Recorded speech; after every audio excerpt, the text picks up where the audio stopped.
நெல்லை மேலப்பாளையம் மேலநத்தம் தளவாய் கோவில் பகுதி அருகே சாலையில் பெரிய பொட்டலம் ஒன்றை வாயில் கவ்விக்கொண்டு நாய் சுற்றி வந்தது. இதனை பார்த்து சந்தேகமடைந்த பொதுமக்கள் நாயை பிடிக்க முயன்றபோது அந்த நாய் வாயில் இருந்த பொட்டலத்தை போட்டுவிட்டு தப்பி ஓடியது.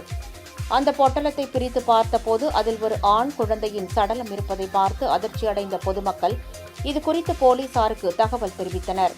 சம்பவ இடத்திற்கு வந்த மேலப்பாளையம் போலீசார் குழந்தையின் சடலத்தை மீட்டனர். தொப்புள் கொடி அறுக்கப்பட்டு சில மணி நேரமே ஆன நிலையில் நாய் கடித்த காயங்களும் காணப்பட்ட குழந்தையின் சடலத்தை போலீசார் நெல்லை அரசு மருத்துவக் கல்லூரி மருத்துவமனைக்கு உடற்கூறு ஆய்விற்காக அனுப்பி வைத்தனர். மேலும் சம்பவ இடத்திற்கு மோப்பநாய் வரவழைக்கப்பட்டு விசாரணை தீவிரப்படுத்தப்பட்டுள்ளது.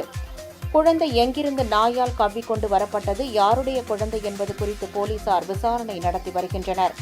இது தொடர்பாக அப்பகுதியில் உள்ள சிசிடிவி கேமரா காட்சிகளை கைப்பற்றி ஆய்வு செய்து வருகின்றனர். இச்சம்பவம் மேலப்பாளையம் பகுதியில் பெரும் அதிர்ச்சியையும் பரபரப்பையும் ஏற்படுத்தியுள்ளது.